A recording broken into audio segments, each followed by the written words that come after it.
We're now with Kyle Donahue. Kyle is one of the 3 candidates running on the Democratic ticket for Scranton City Controller. Welcome, Kyle. Thanks for being here. Thanks for having me. So a little bit about Kyle and his background. He is a resident of Scranton and a graduate of Bishop Hannon High School.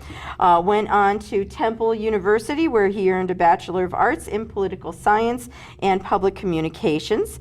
And he, in the past, has served on staff for candidates and elected officials, including then Senator Joe Biden, State Senator John Udicek, and former Congressman Chris Carney.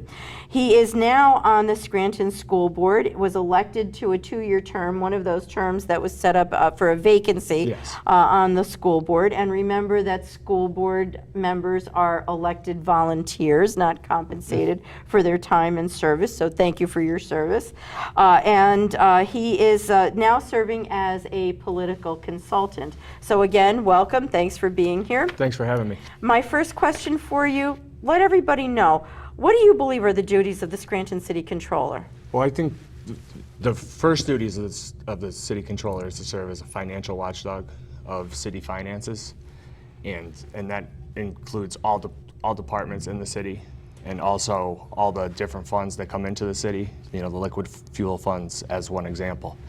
The city controller also serves on the pension boards, which is very important given the state of our pension systems currently. Okay.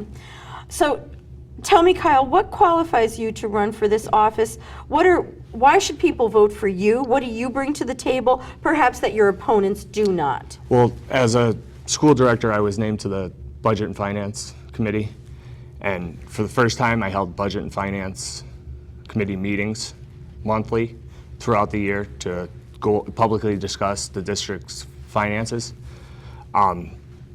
We started off, last year with a deficit for this upcoming year of almost $10 million, and that grew throughout the year instead of decreased, because as we started hiring, no one was really listening, and we kept on hiring and hiring and hiring. We had 32 teachers retire last year, and we ended up hiring an additional 64. And that was something that I disagreed on with the rest of the board, and it resulted in a budget that relied on a 6.1% property tax increase, which went over the cap that the state puts on school districts, and also on $7.5 million in borrowing, which essentially just kicked the can down the road, because that's something that we're going to have to make up then going into next year. Okay. So you use this term, the controller, according to the definition, is more or less the watchdog of our tax dollars, responsible for ensuring that rules are followed, the budget is adhered to, and that our bills are paid. How will you ensure that appropriate policies are followed?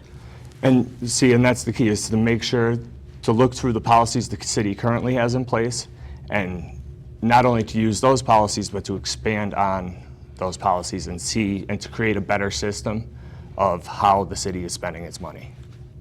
Okay. Kyle, what do you believe is the appropriate role for the city controller in the creation of the city's budget? Well, I think as city controller, and if you're doing what you're supposed to do on a day-to-day basis, that you have a unique view on how the city spends its money. So I really do think that the city controller should be a part of budget discussions when budget time comes around. Okay. According to the city's home rule charter, the controller's office is responsible for providing monthly and annual reports on the city's fiscal health to the mayor, council, and general public. Is the office funded and capable of delivering all expected audits and reports in the prescribed timeframes? Why or why not? Well, from where I sit now, that's hard to distinguish whether or not they are properly funded. And so, until you actually get in there, you really don't have a good idea of how exactly the office functions. But I think that, that those reports are required, and they need to get out, and they need to be go into as much detail on the month-to-month finances of the city when those reports are submitted. Okay.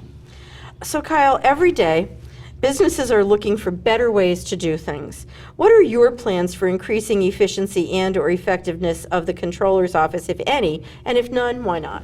I think one of the things that needs to be done is to become more transparent in the way that, so that, for example, so not only that the reports are given just to the mayor and to the council, but that they're put on, the city controller's website to allow for the public to have a view of what those reports say and what's in those reports and how the city is spending its money on a month-to-month basis. Okay. One last question for you. Would a county reassessment help or hurt the city of Scranton? Why or why not? And would you advocate for your position with the county? I mean, well, from a lot of the things you see from reassessments and the talk of reassessments is it will negatively impact 1/3 of the population, 1/3 will stay the same, and then 1/3's taxes might go down. But really where you see where it becomes an issue is with new construction and business development. Because since we haven't done a reassessment since the late 60s, we are putting new businesses and new construction at a disadvantage because they are taxed at a higher, or they're assessed at a higher rate.